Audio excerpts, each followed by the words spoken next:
हाँ जी बेटा जी, कैसे हैं आप लोग। तो आपने आज ये फर्स्ट टेस्ट जो है गवर्नमेंट बजट का वो कर लिया होगा। इसमें बेसिकली मैंने ये टेस्ट करा है कि आपको क्या capital expenditure, capital receipt, revenue expenditure, revenue receipt का कॉन्सेप्ट क्लियर है या नहीं। साथ साथ मैंने ये भी टेस्ट करने की कोशिश की है कि आपको डेफिसिट्स के फॉर्मूला प्रॉपरली आते हैं या नहीं आते हैं। तो आइए मेरे बच्चे, अब इस क्वेश्चन में जो पहला क्वेश्चन था हमारा, इसमें हमसे पूछा गया कि क्या गवर्नमेंट एक्सपेंडिचर जो मिड डे मील स्कीम पर होता है, तो आपको पता होगा कुछ गवर्नमेंट स्कूल्स में गवर्नमेंट बच्चों को मिड डे मील देती है, यानी कि दोपहर का खाना प्रोवाइड करती है। ये इसलिए किया गया क्योंकि काफ़ी सारे लोग जो हैं वो अपने बच्चों को पढ़ने के लिए नहीं भेजते रहे स्कूल्स में, तो उनको अट्रैक्ट करने के लिए, सो दैट हमारा जो एनरोलमेंट रेशियो है वो बड़े ज़्यादा से ज़्यादा लिटरेट हों बच्चे, उनको अट्रैक्ट करने के लिए ये स्कीम जो है वो लॉन्च की गई थी। अब ये स्कीम पे जो खर्चा होता है वो रेवेन्यू एक्सपेंडिचर है। The reason for that is क्योंकि इससे ना ही कोई एसेट्स क्रिएट होते हैं गवर्नमेंट के और ना ही कोई लाइबिलिटी कम होती है। अब बच्चों को खाना खिला रहे हैं, कोई एसेट तो क्रिएट हो नहीं रहा नया, और ना ही कोई लाइबिलिटी कम हो रही है, यानी कि गवर्नमेंट का कोई लोन का बर्डन कम हो रहा हो, ऐसा नहीं हो रहा। तो यहाँ पर आंसर रेवेन्यू एक्सपेंडिचर है।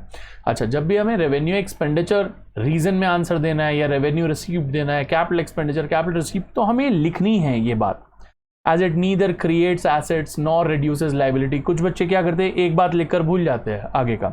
ऐसे नहीं करना मेरे बच्चे, आपको दोनों बातें लिखनी होंगी। हाँ, कैपिटल एक्सपेंडिचर, कैपिटल रिसीप्ट में कोई एक बात लिख सकते हो क्योंकि वो किसी एक कंडीशन को सेटिस्फाई करेगा।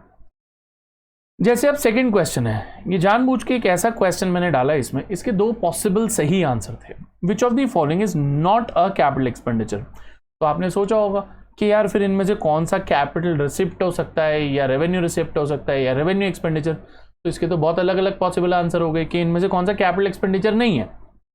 अब जैसे loans advanced by world bank, ये कैपिटल एक्सपेंडिचर नहीं है, पर हाँ ये कैपिटल रिसिप्ट है, तो ये तो एक पॉसिबल आंसर है हमारे लिए।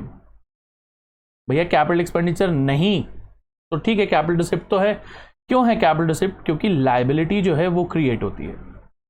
कंस्ट्रक्शन ऑफ स्कूल बिल्डिंग, इससे एसेट्स क्रिएट होते हैं, ये हमारा कैपिटल एक्सपेंडिचर है। आगे रीपेमेंट ऑफ लोन्स, इससे हमारी लाइबिलिटी रिड्यूस होती है, ये भी हमारा कैपिटल एक्सपेंडिचर है।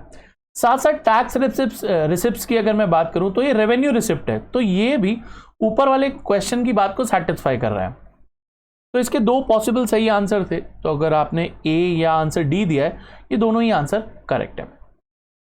इसके बाद में मेरे बच्चे, विच of the following is a capital receipt in government budget, इनमें से कौन सी कैपिटल रिसिप्ट है? इनकम टैक्स, आपको पता है ये टैक्स रेवेन्यू रिसिप्ट में डायरेक्ट टैक्स के अंडर आता है ये। इंटरेस्ट रिसिप्ट, आपको पता है नॉन टैक्स रेवेन्यू रिसिप्ट, तो ये भी रेवेन्यू रिसिप्ट है।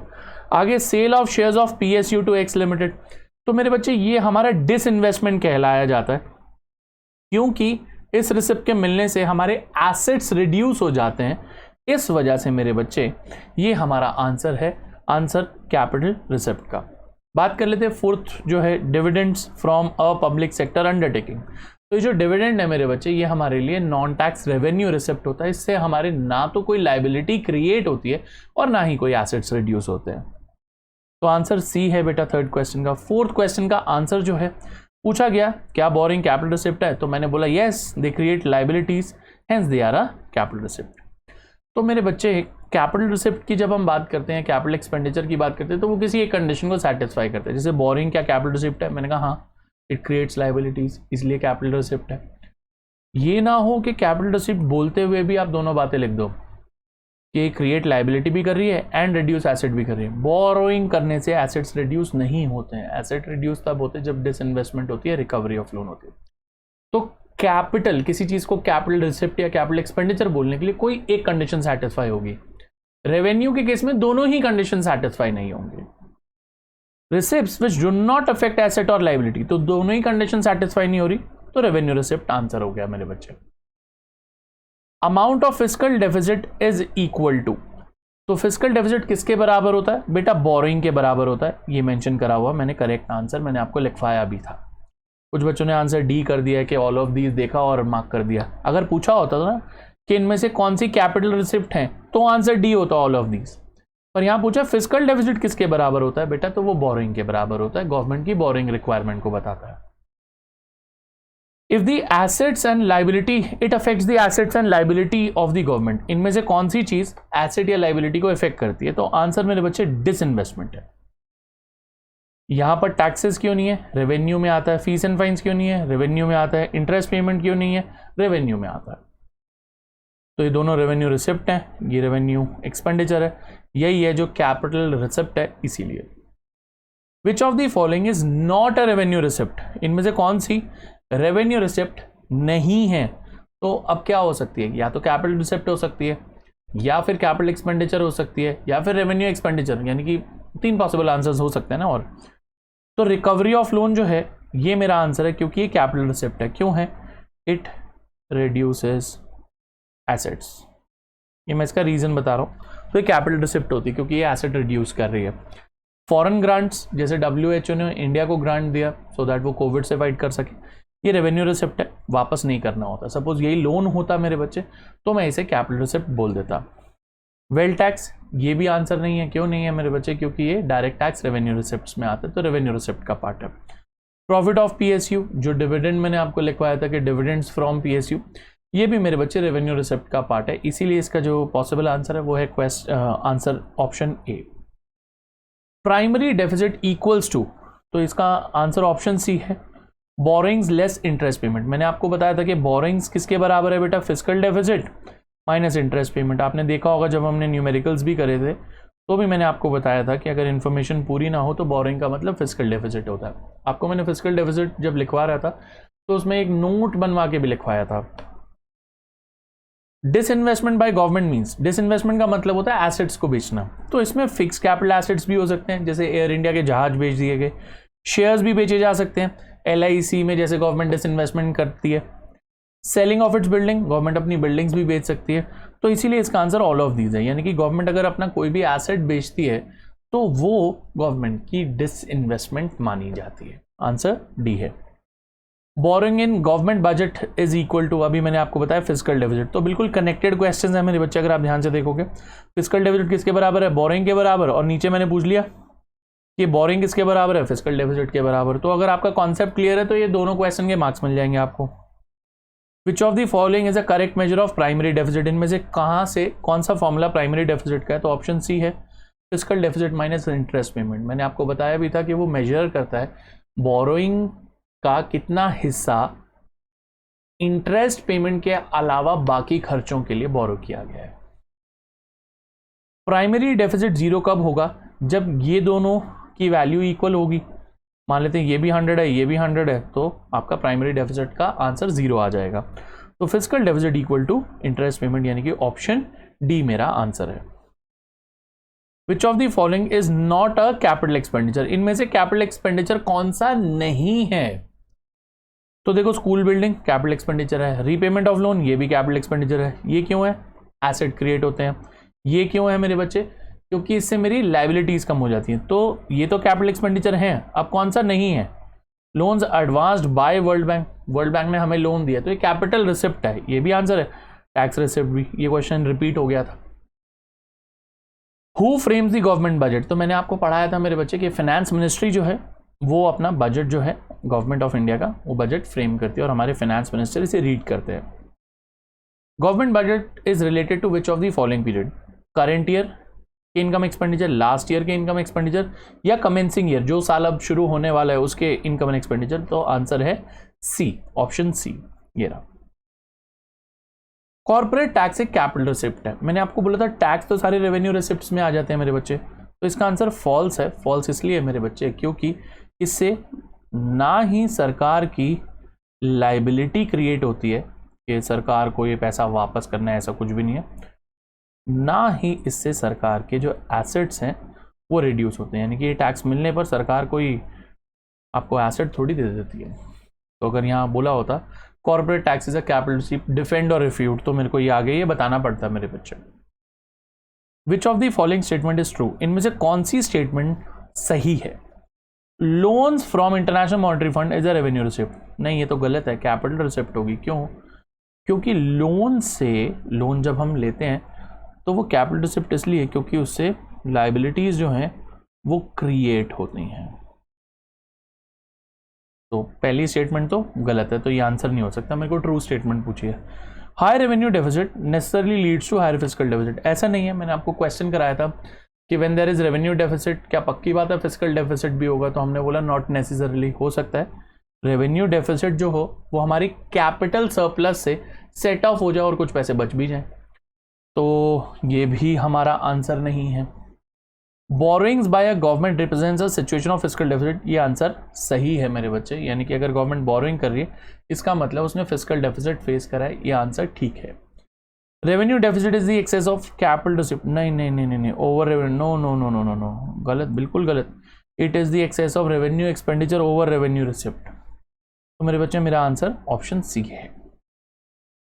गवर्नमेंट बजट इज अ, तो गवर्नमेंट बजट क्या? Statement of actual. एक्चुअल तो हो ही नहीं सकते मेरे बच्चे, क्योंकि तो पहले ही बना लिया जाता है और फ्यूचर की बात कर रहा होता है, इसीलिए इसमें रिसिप्ट्स एंड एक्सपेंडिचर जो है वो एस्टिमेटेड बेसिस पे होती हैं। स्टेटमेंट ऑफ एक्चुअल, नो जी, ए नहीं है, बी नहीं है। Statement of estimated annual receipts and expenditure of the government during physical year, के एक साल के अंदर सरकार को कितना पैसा आना है और कितना पैसा जाना, option C is the answer.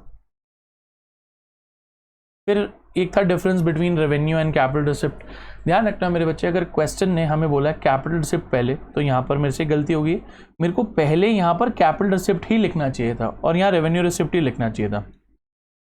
तो जिस फॉर्मेट में एग्जामिनर ने हमसे मांगा है आंसर, हमें उसी फॉर्मेट में आंसर देना चाहिए बेटा। तो इन रिसिप्ट से लाइबिलिटी क्रिएट होती है या फिर एसेट्स रिड्यूस होते हैं। यहाँ पर ना तो लाइबिलिटी क्रिएट होती है ना एसेट्स रिड्यूस होते हैं। ये नॉन रिकरिंग होते हैं, रूटीन नेचर की रिसिप्ट्स नहीं है, ये रूटीन नेचर के रिसिप्ट्स हैं। मैंने एग्जांपल्स दिए बेटा, borrowings, recovery of loan and disinvestment. यहाँ पर income tax, GST, fees and fines, तो मैंने यहाँ पर direct tax revenue receipt, indirect tax revenue receipt and non tax revenue receipt, तीनों के एग्जाम्पल्स दे दिए हैं।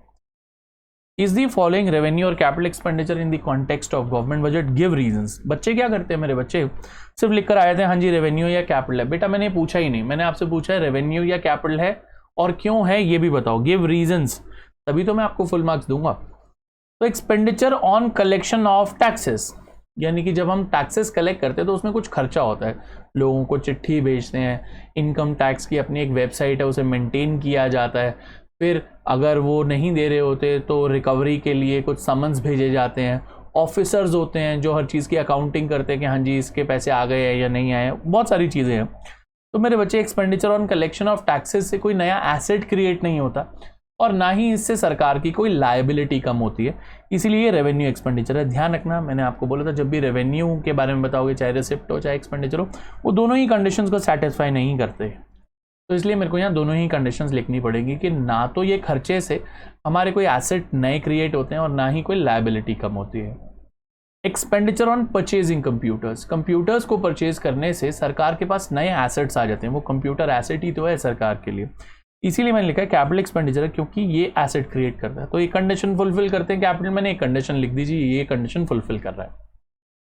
Expenditure on scholarship, it's revenue expenditure because ना तो एसेट क्रिएट होता है ना लाइबिलिटी। अब बच्चों को प्रोत्साहन देने के लिए कि वाह बेटा बहुत बढ़िया पढ़ाई करिए, तुझे अगले साल फ्री में पढ़ाई कराएंगे, तो मेरे बच्चे से कोई एसेट क्रिएट नहीं होता। अब आप अपने दिमाग में सोचो कि सर ह्यूमन कैपिटल तो क्रिएट होता है, तो बेटा जब हम गवर्नमेंट बजट पढ़ते हैं ना, हम लोग ना टैंजिबल एसेट्स की बात करते हैं जिसको हम देख सकते हैं, छू सकते हैं, राइट।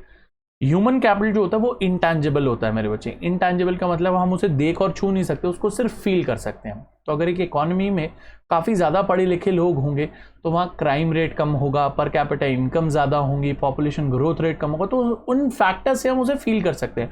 हम उसे देख नहीं सकते कि देखो ये सामने ह्यूमन कैपिटल पड़ा हुआ है, ओहो आज ह्यूमन कैपिटल की मौत हो गई, ऐसे ऐसे नहीं होता, ठीक है। Give reasons classifying the following into direct and indirect tax. अब कुछ बच्चों ने क्या करा, जब मैंने उनका पेपर देखा उन्होंने सीधा लिख दिया डायरेक्ट इनडायरेक्ट, ये पढ़ा ही नहीं, गिविंग रीजंस। कह रहे रीजन सर देते रहेंगे ना अपने आप, हमें क्या करना है, रीजन देने का काम उनका है, तो बेटा मैं थोड़ी लिखूंगा paper. Personal tax, personal income tax, ये डायरेक्ट टैक्स है, आगे रीजन देना है। Burden of payment can not be shifted, एक बच्चे ने लिखा ट्रांसफरेबल है, नॉन ट्रांसफरेबल है, ये वर्ड्स नहीं चाहिए मेरे बच्चे मेरे को। Burden of payment can not be shifted, this will do the work. आप इसे ऐसे भी लिख सकते थे that it is levied on one person and paid by the same person. और इनडायरेक्ट टैक्स के बारे में लिख रहे थे तो levied on 1% and paid by another.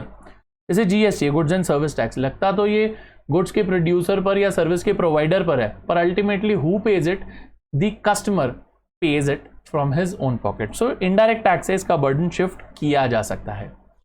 Corporation tax, ये वो टैक्स होता है जो कंपनीज पे करती हैं अपने प्रॉफिट पे, इसे प्रॉफिट टैक्स भी बोला जाता है, कॉर्पोरेट टैक्स भी बोला जाता है, टैक्स पेड बाय कंपनीज भी बोला जाता है।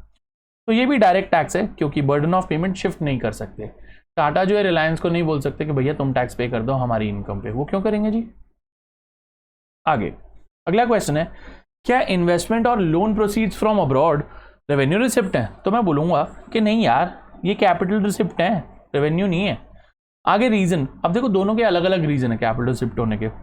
Disinvestment leads to reduction in asset, disinvestment की वजह से हम लोग क्या करते हैं, सरकार क्या करती है, अपने एसेट्स बेच देती है, तो इससे एसेट्स रिड्यूस हो गए।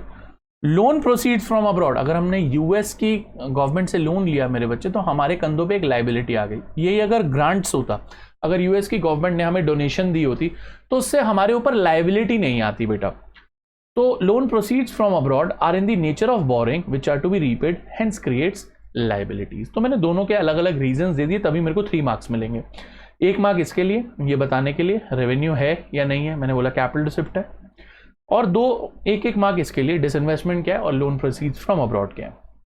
24th क्वेश्चन मैंने क्लास में डिस्कस करा था, बहुत डिटेल में आपको बताया था कि फिस्कल डेफिसिट की वजह से क्या पक्का इन्फ्लेशन आएगा। तो मैंने आपको बताया था कि अगर घाटा हुआ और घाटे के लिए बोरोइंग्स की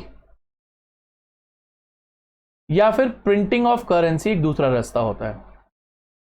तो अगर बोरोइंग करी तो ये इन्फ्लेशनरी नहीं होंगी, पर अगर आपने नए नोट छाप दिए तो इससे इकोनॉमी में मनी की सप्लाई बढ़ जाती है, ये इन्फ्लेशनरी होता है। तो एक केस तो ये हो गया।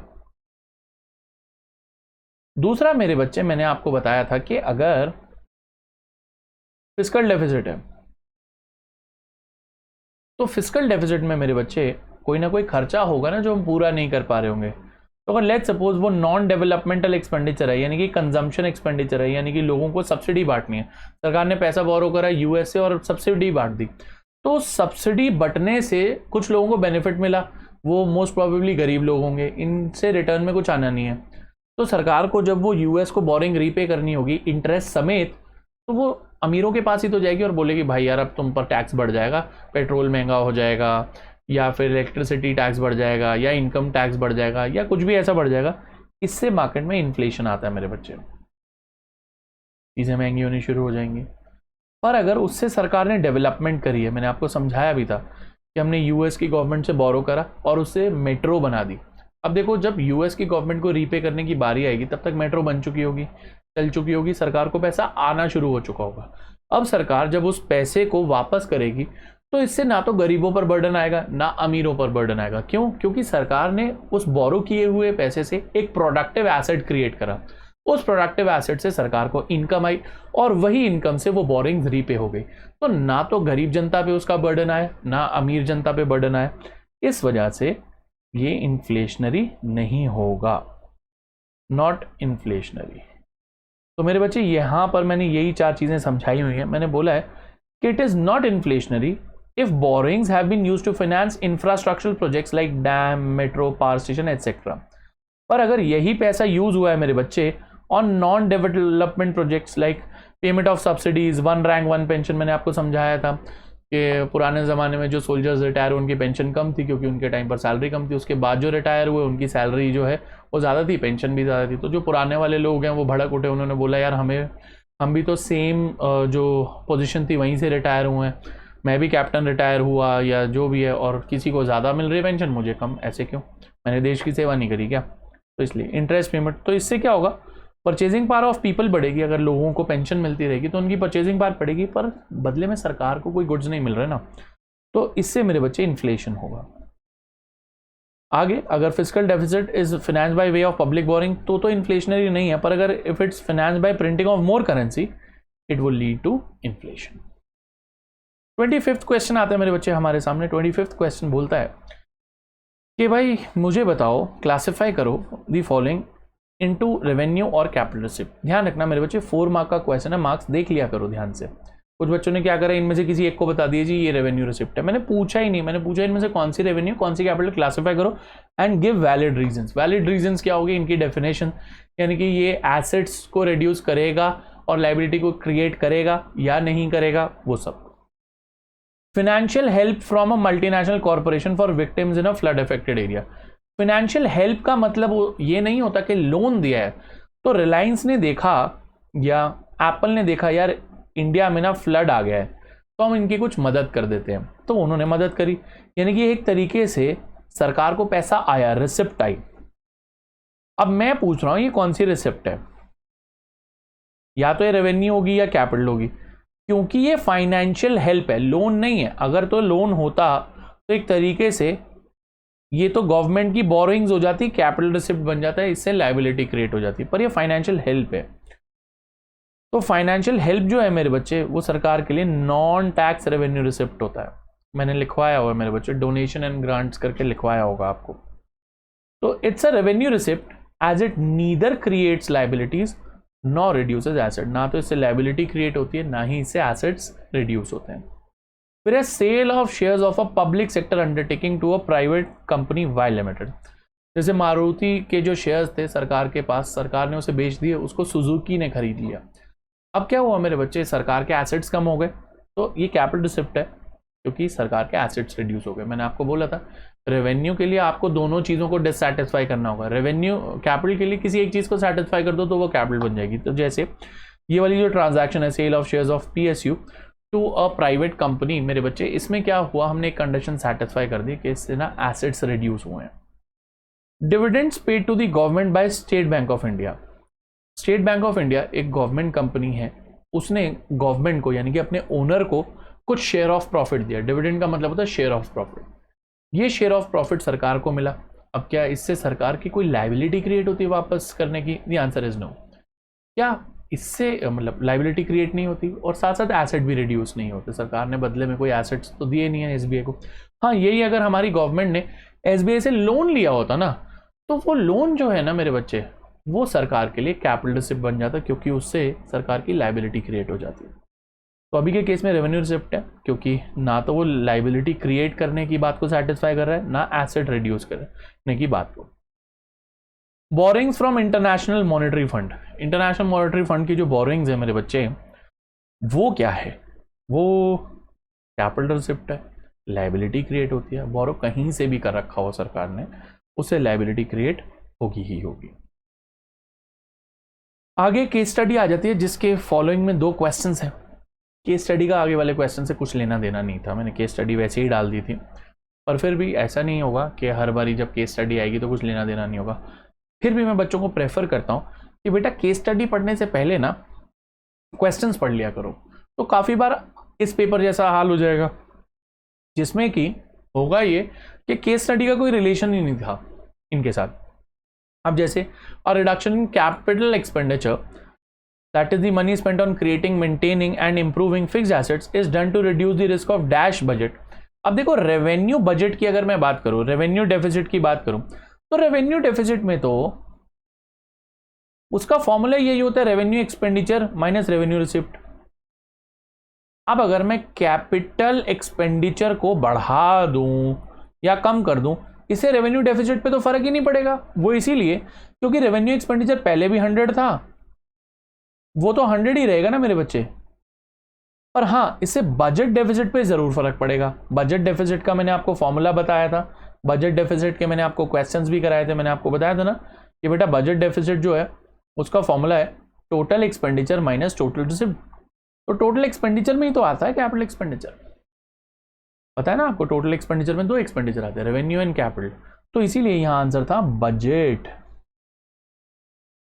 तो अगर हम इसे रिड्यूस करेंगे मेरे बच्चे, तो क्या होगा, money spent on creating, maintaining और इंप्रूविंग फिक्स्ड एसेट्स जो है, उससे बजट डेफिसिट का रिस्क कम हो जाएगा।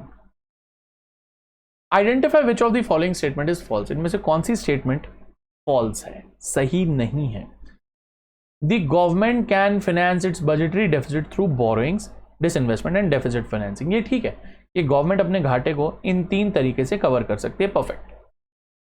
Physical deficit equal to borrowings, ये भी करेक्ट है मेरे बच्चे, अभी हमने काफ़ी सारे क्वेश्चंस भी करे इस पर। Recovery of loan is a revenue receipt, मैंने कहा यार लोन तो कभी रेवेन्यू हो ही नहीं सकता, कैपिटल ही होगा। हाँ इंटरेस्ट होता कि हमने इंटरेस्ट रिकवर करा है, वो रेवेन्यू रिसिप्ट है। Recovery of loan revenue receipt नहीं है, वो इसीलिए क्योंकि जब हम लोन रिकवर बैक करते हैं ना मेरे बच्चे, तो हमने जिसको लोन दे रखा होता है वो हमारे लिए एसेट होता है। मैंने आपको बताया था जैसे गवर्नमेंट ने केरला की गवर्नमेंट को या नेपाल की गवर्नमेंट को लोन दिया हुआ है, तो हर महीने या हर साल उनसे इंटरेस्ट आता है। अब जब उनसे लोन्स रिकवर बैक कर लिए, यानी कि उन्हें बोला कि भाई पैसा वापस कर दो, अब क्या होगा मेरे बच्चे, उनसे इंटरेस्ट नहीं आएगा, इस वजह से वो हमारे लिए कैपिटल रिसिप्ट बन जाएगी क्योंकि एसेट्स रिड्यूस हो गए हैं। आंसर सी है। Interest received on loans given is a non tax revenue receipt, interest received on loans given is a non tax revenue receipt, ये स्टेटमेंट करेक्ट है, तो हमें बतानी थी कौन सी स्टेटमेंट फॉल्स है, तो यहाँ पर आंसर सी है। तो मेरे बच्चे आई होप आपने चेक कर लिया होगा ये सारा। अब आपको मैं नेक्स्ट टेस्ट की एक्सप्लेनेशन दूंगा, तो I will see you in the next test. Till then bye bye and take care. आपके काफ़ी सारे आंसर सही होंगे मुझे पता है। बाय।